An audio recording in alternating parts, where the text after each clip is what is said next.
प्रतिज्ञा क्लासेस में आप लोग का हार्दिक स्वागत है। आपके लिए फायदेमंद होगा, इसीलिए आप इसे जरूर से जरूर देखेंगे। पहला क्वेश्चन क्या है कि भारतीय संविधान के संरक्षक कौन है?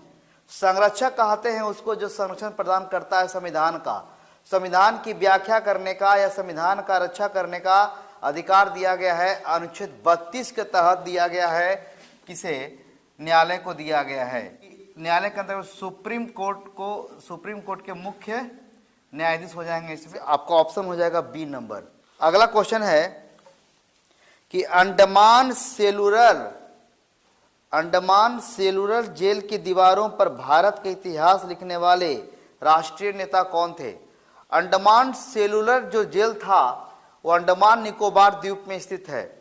जिसे काला पानी का सजा मिलता था उनको बंद किया जाता था उस जेल में। और वह जेल जो था चारों तरफ समुद्र से घिरा हुआ एक था कि उसको भागने होने का भी या कहीं पर भी कोई इसका रास्ता नहीं था। तो मतलब कि काला पानी की सजा देना हो तो उसको अंडमान निकोबार द्वीप में उसको रखते थे बंद करके। तो उसके दीवालों पर भारतीय इतिहास की उरेखाओं था, वीर सावरकर के द्वारा क्या किया गया था? लिखा गया था। इसका ऑप्शन होगा आपका सी नंबर। वीर सावरकर के द्वारा ही क्या किया गया था? वह राष्ट्रीय नेता थे कि यहाँ जिसे भी बंद करते थे उनको यहाँ पर क्या किया जाता था? उसको यहाँ पर कैद करके रखा जाता था।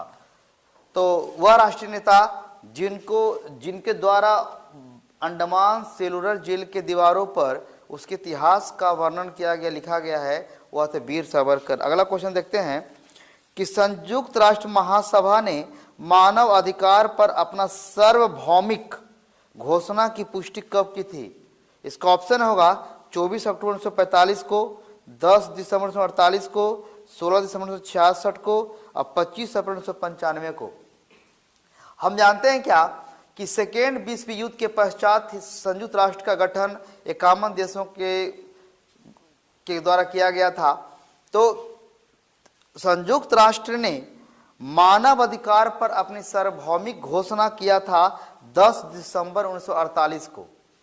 10 दिसंबर कितना को? 1948 को किया था कि मानव के अधिकार से सहित सार्वभौमिक मतलब क्या कि मानव के अधिकार से युक्त जो भी कार्य किए जाएंगे इसी समय क्या किया गया था? घोषणा किया गया था संयुक्त राष्ट्र के द्वारा।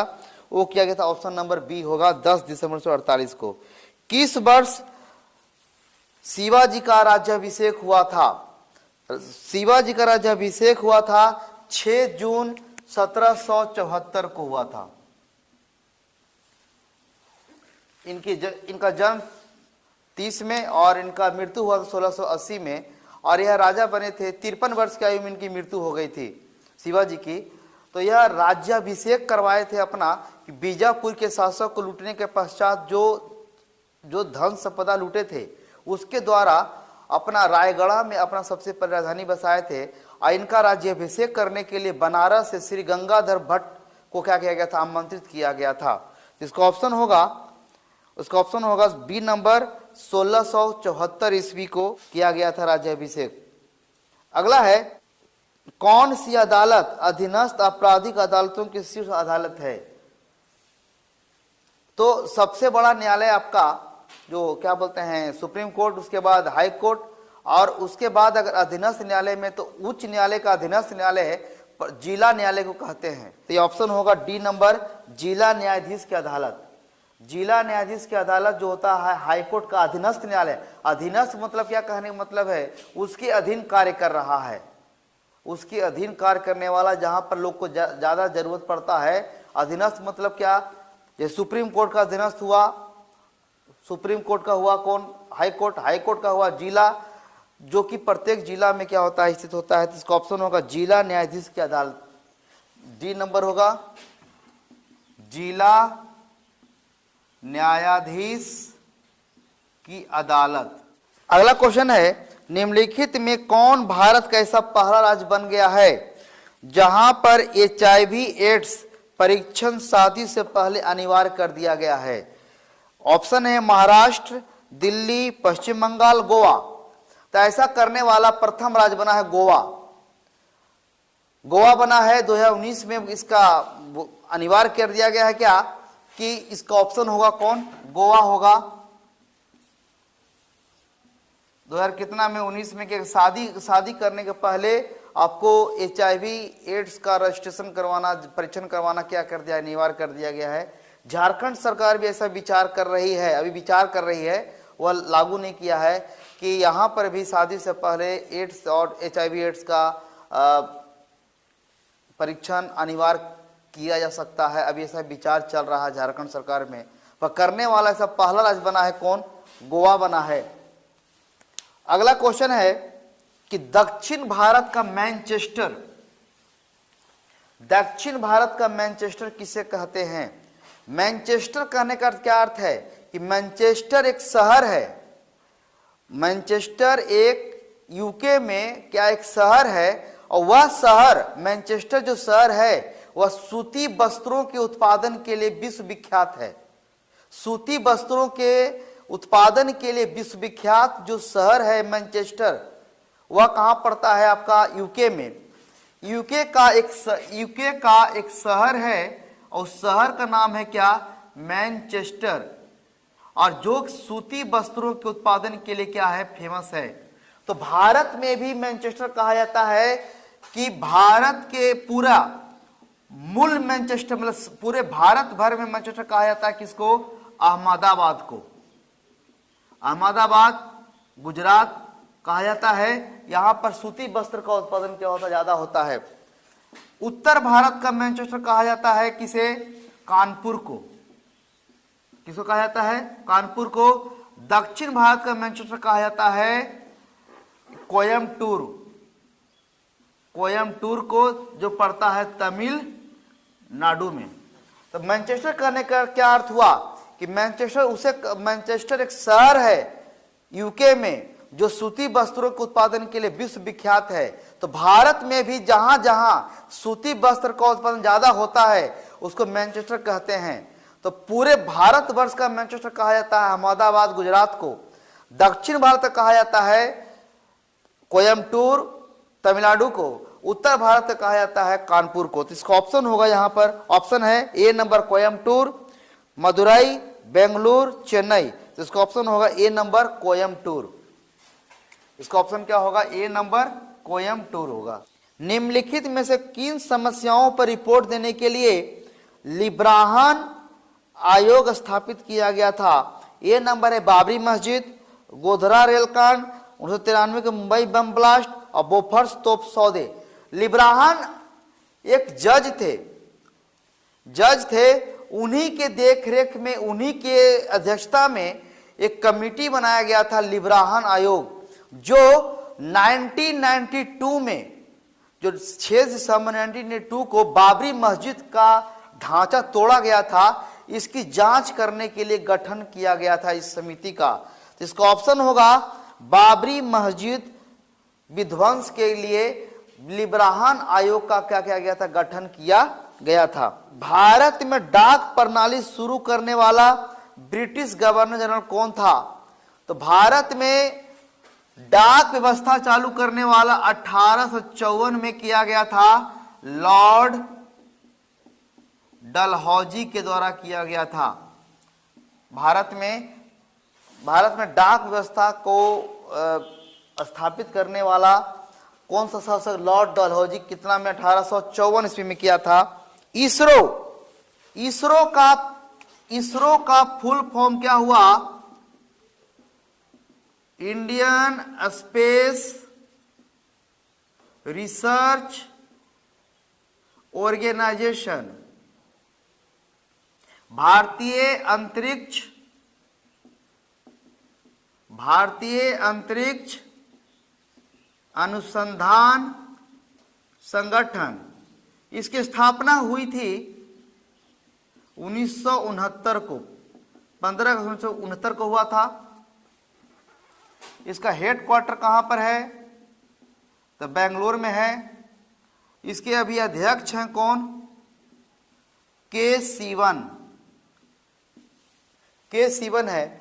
अंतरिक्ष से संबंधित जितने भी क्रियाकलाप होते हैं इसी के द्वारा किया जाता है। तो इसरो की स्थापना 1969 में किया गया। इसका हेडक्वार्टर कहाँ, बेंगलोर में है। अगला है कि मौलिक कर्तव्य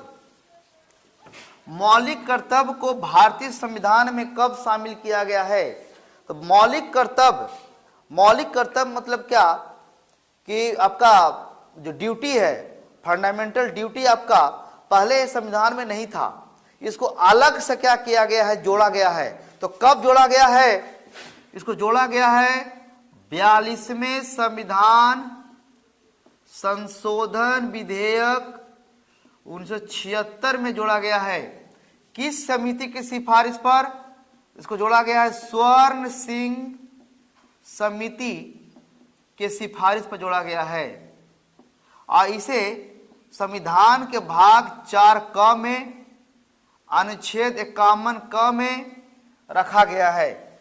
मौलिक कर्तव्य को जब मौलिक कर्तव्य को लाया गया था तो उसमें 10 मौलिक कर्तव्य थे, 10 मौलिक कर्तव्य थे, परंतु वर्तमान में 11 मौलिक कर्तव्य, 11वां जोड़ा गया है 86वां संविधान संशोधन 2002 के तहत। क्या जोड़ा गया है कि माता पिता को यह भी अधिक कर्तव्य होगा कि अपने बच्चों को 6 वर्ष से 14 वर्ष के बच्चों को शिक्षा दिवावें।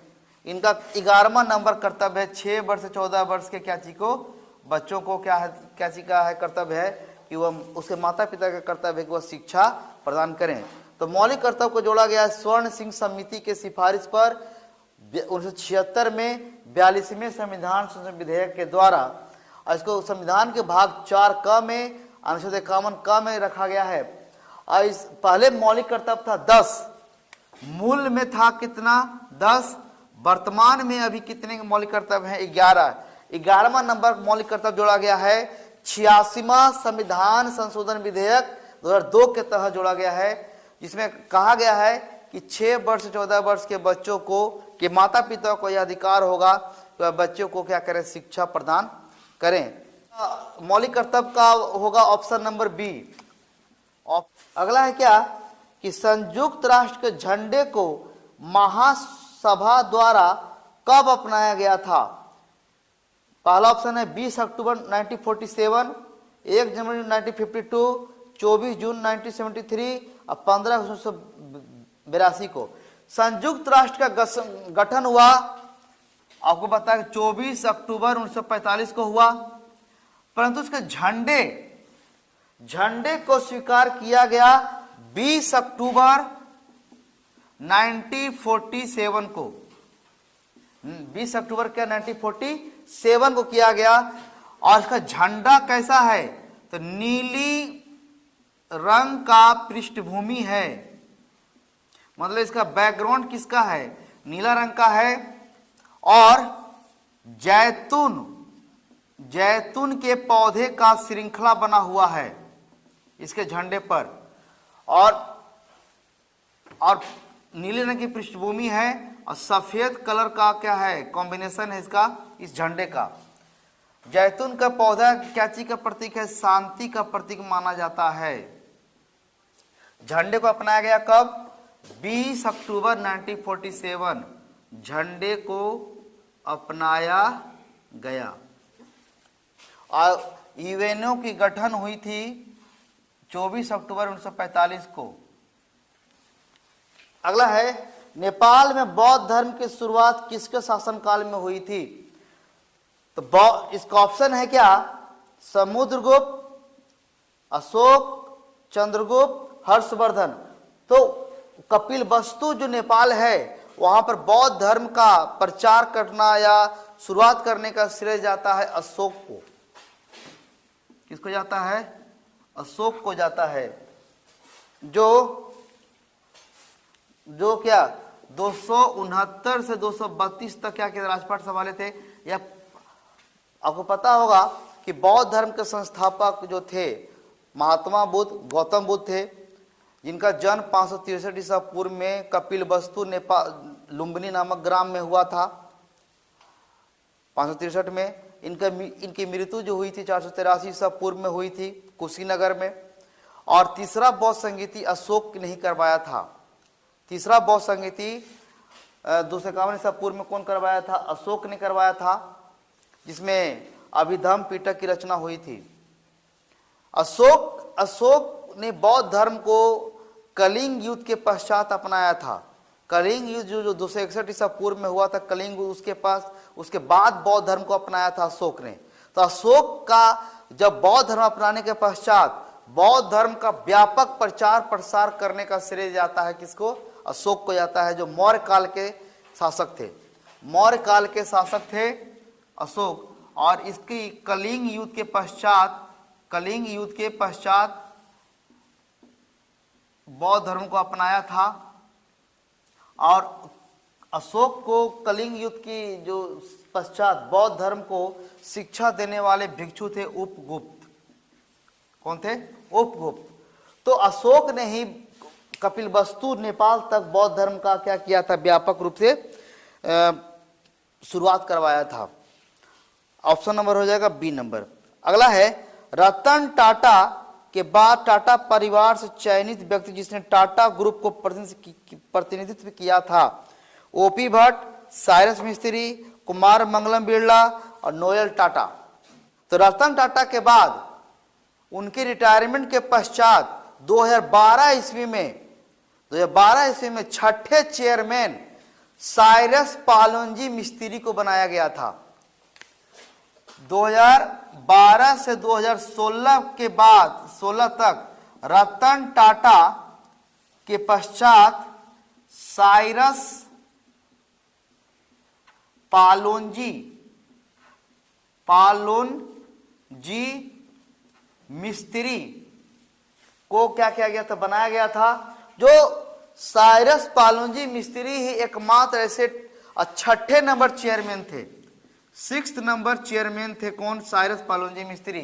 यह क्वेश्चन इसलिए ज्यादा इंपोर्टेंट बन जाता है कि साइरस पालोनजी मिस्त्री डायरेक्ट रूप से टाटा के साथ इनका कंसल्ट नहीं था, इनके क्या बोलते हैं, इनका वंशावली में इनका नाम नहीं था, या किसी प्रकार से अप्रत्यक्ष रूप से टाटा ग्रुप से जुड़े हुए थे। तो इन्हीं को क्या बनाया गया था? साइरस पालोनजी मिस्त्री। जो इसका जो सब टाइटल है, इसमें टाटा का नाम, इसका टाटा उपनाम में इसका जुड़ा हुआ नहीं था। अभी तो जितने भी चेयरमैन हुए हैं सभी का टाटा के नाम के, रतन टाटा तक सभी टाटा के अंत में टाटा जुड़ा हुआ रहता था। पर साइरस पालोनजी मिस्त्री जो 2012 में बने, 2016 तक रहे। परंतु रतन टाटा और साइरस मिस्त्री के बीच मतभेद होने के कारण इनको क्या कर दिया गया? चेयरमैन पद से हटा दिया गया। तो ऐसे करने वाले रतन टाटा के बाद चेयरमैन बनने वाले थे पालोनजी। कौन? साइरस पालोनजी मिस्त्री, जिनके उपनाम में टाटा का उल्लेख नहीं है। इसका ऑप्शन होगा कौन? B number. B number. अच्छा, निम्नलिखित में कौन सी संस्था स्थलाकृतिक, स्थलाकृतिक मतलब स्थल को क्या करने वाला? स्थल में जमीन को संरक्षण करने वाला, जमीन को संरक्षण करने वाला और प्रकाशित करने वाली कौन सी संस्था है? इसका ऑप्शन है जीएसआई, एनटी राष्ट्रीय एटलस और विषयगत मानचित्र संगठन, भारतीय मौसम विभाग और भारतीय सर्वेक्षण विभाग, एसओआई। तो स्थलाकृति के सर्वेक्षण और प्रकाशित करने वाली संस्था है, करने वाली क्या संस्था का नाम है? एसओआई, है ना, survey of India, survey of India, जिसकी स्थापना 1767 में किया गया था, जिसका हेडक्वार्टर कहां पर है? देहरादून में है। तो स्थलाकृतिक का सर्वेक्षण और प्रकाशित करने वाली संस्था कौन है? भारतीय सर्वेक्षण संगठन, एसओआई। इसको हिंदी में बोलेंगे क्या? भारतीय सर्वेक्षण संगठन। इस संगठन की स्थापना 1767 में किया गया था। इसका हेडक्वार्टर कहां पर है? देहरादून में है। इसका ऑप्शन होगा, इसका ऑप्शन होगा डी नंबर। इसका ऑप्शन क्या होगा? D number. अगला क्वेश्चन है कि नागरिकों के मौलिक अधिकारों की रक्षा करने के लिए उच्च या उच्चतम न्यायालय द्वारा जारी की गई आदेश को क्या कहा जाता है? ऑप्शन है परमादेश, अधिकार परीक्षा, उत्प्रेषण, बंदी प्रत्यक्षीकरण। न्यायालय के द्वारा 5 प्रकार की रीट या याचिका दायर किया जाता है। एक है बंदी प्रत्यक्षीकरण, परमादेश, उत्प्रेषण, प्रतिषेध और अधिकार परीक्षा। बंदी प्रत्यक्षीकरण मतलब क्या होता है कि 24 घंटे के अंदर आपको न्यायालय के समक्ष कैदी को आपको हाजिर करना पड़ता है। जो भी सक्षम अधिकारी हैं उनको हाजिर करना पड़ता है। किनको? जो कैदी है। मतलब कि कैदी को यह जानने का अधिकार है कि हमको किस लिए गिरफ्तार किया गया है और क्यों गिरफ्तार किया गया है। तो यह मानव का अधिकार है। मानव का अधिकार है क्या कि आप, मानव का अधिकार जानने का अधिकार है कि हमको क्यों गिरफ्तार किया गया। तो वह गिरफ्तार को व्यक्ति को पता चलेगा कहां पर? न्यायालय में। तो 24 घंटे के अंदर न्यायालय में पेश करना पड़ता है। परमादेश में क्या कहता है कि अगर सक्षम अधिकारी गिरफ्तार नहीं कर पाए तो उन पर कार्रवाई संभावना। उत्प्रेषण मतलब क्या कि अगर कोई न्यायालय की, अगर कानूनी अधिकारी भी अगर अपने जजमेंट देने में क्या करता है, कोताही करता है, तो उस पर भी कार्रवाई करने का है। और प्रतिषेध मतलब क्या कि अगर कोई महत्वपूर्ण केस अगर निचली अदालत में पड़ा हुआ है तो उसको ऊपरी अदालत में मंगाने का अधिकार है प्रतिषेध के तहत। और अधिकार परीक्षा के तहत क्या है कि अवैध पद अगर कोई ग्रहण कर लेता है तो उसको भी क्या है, उस पर भी कार्रवाई करने का लिखा हुआ अधिकार परीक्षा में। परंतु मानव का अधिकार का संरक्षण का याचिका बंदी प्रत्यक्षीकरण है, जिसको हेबियस कॉर्पस कहते हैं। कि बंदी प्रत्यक्षीकरण मतलब कैदी को 24 घंटे के अंदर कहां पेश करना है? न्यायालय में। तो इसका ऑप्शन नंबर होगा डी। क्या होगा? डी, बंदी प्रत्यक्षीकरण। अगला है कि कौन सा खिलजी शासक ने दिल्ली के सिंहासन पर बैठने के लिए अपने ससुर की हत्या कर दी थी? 5 वंश जो थे दिल्ली सल्तनत में बैठे थे। इसका गुल खिले तो क्या करो, सांस लो। एक दिल्ली सल्तनत में 5 वंश थे। तो गुलाम वंश के बाद बनने वाला वंश था खिलजी वंश। 1206 से 1290 तक बना गुलाम वंश, और 1290 से 1320 तक बना था खिलजी वंश। तो 1290 से 1320 तक तो खिलजी वंश की स्थापना करने वाला जो व्यक्ति था जलालुद्दीन खिलजी। तो जलालुद्दीन खिलजी संस्थापक था खिलजी वंश का। परंतु जलालुद्दीन जो खिलजी था तो अपने भतीजा को बहुत ज्यादा स्नेह दिया हुआ था और अपनी बेटी का शादी भी अपने भतीजा से ही अलाउद्दीन खिलजी से कर दिया। अलाउद्दीन खिलजी से किया। तो जलालुद्दीन खिलजी 1290 से 1296 तक शासक रहा। इसके पश्चात जलालुद्दीन खिलजी की हत्या अलाउद्दीन खिलजी के द्वारा उस वक्त किया गया जब जलालुद्दीन खिलजी युद्ध से लौट करके आ रहा था, और जलालुद्दीन खिलजी अलाउद्दीन खिलजी दोनों गले मिल रहे थे। तो उसी वक्त अलाउद्दीन खिलजी के इशारे पर 2 सैनिकों ने जलालुद्दीन खिलजी की क्या कर दिया था? हत्या कर दिया था। तब 1296 से 20 साल तक राजपाट संभाला था कौन? अलाउद्दीन खिलजी, जो अपने ससुर की हत्या करके क्या किया था? राजपाट लिया था। तो इसका ऑप्शन होगा कौन? अलाउद्दीन खिलजी। अलाउद्दीन खिलजी 1296 में शासक बना और अपना राज्याभिषेक करवाया बलबन के लाल महल में। जहां बलबन जहां पर गुलाम वंश में एक आया था, बलबनी वंश आया था, उसके संस्थापक था बलबन, गयासुद्दीन बलबन। तो जो दरबार में, जो महल में लिया था शपथ, जो हिंदुओं के प्रति बहुत ज्यादा उग्र था रहता था। और दूसरी बात कि अगर कठोर कर टैक्स नाप तौल व्यवस्था बहुत ही जबरदस्त किए हुए था कि अगर कोई बेईमानी करता है तो उसके शरीर से मांस काटने का भी अधिकार दिया हुआ था। तो अपने ससुर की हत्या करने के बाद यह राजा बना था 1296 से 1316 तक बना था, शासक बना था जिसने ससुर की हत्या किया। ससुर के, इसका ऑप्शन होगा डी नंबर, अलाउद्दीन खिलजी। अगला है interest is a reward for parting with liquidity, किसके अनुसार कहा गया है? तो यह कहा गया है 1883 में जन्म लेने वाले यूके के अर्थशास्त्री कीन्स के द्वारा यह विचार रखा गया है। कीन्स जो मार्शल के क्या थे? शिष्य थे। मार्शल बहुत बड़े अर्थशास्त्री थे, तो उनके शिष्य का कीन्स था, जिनका जन्म 1883 में हुआ था। कहां पर?